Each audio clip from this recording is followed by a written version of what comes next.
মোমো করব বলে আটা নিচ্ছি।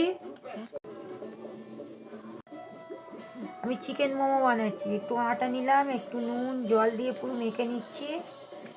দেখুন মোমো বানানোর জন্য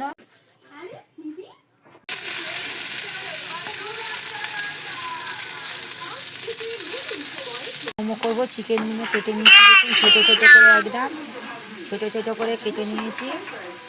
ছোটো ছোটো করে চিকেন কেটে নিয়েছি। এতে একটু বাঁধাকপি দিয়েছি, হালকা করে ক্যাপসিকাম দিয়েছি, একটু মটরশুঁটি দিয়েছি। চিকেন আলুটা ভালো করে একটু ভেজে একটু করে নেবেন।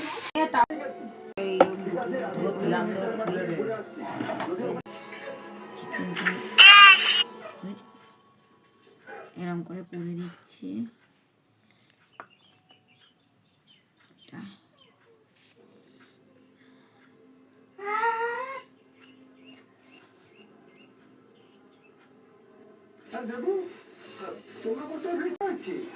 তেলটা দিয়ে দিলাম, পুরো মাখিয়ে নিলাম।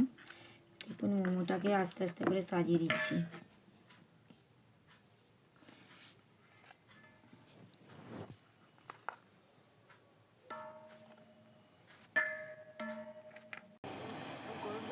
বসিয়েছি, জল গরমটা বসিয়েছি। এবার এরকম এটা বসিয়ে দিলাম, দিয়ে দিচ্ছি।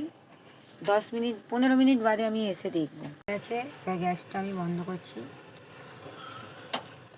আমাদের মোমো রেডি হয়ে গেছে, চিকেন মোমো। দেখুন টমেটো সস আছে, চিকেন মোমো আছে। এবার দেখুন পরিবেশন করুন, কেমন লাগছে বলবেন। লাইক কমেন্ট শেয়ার করবেন।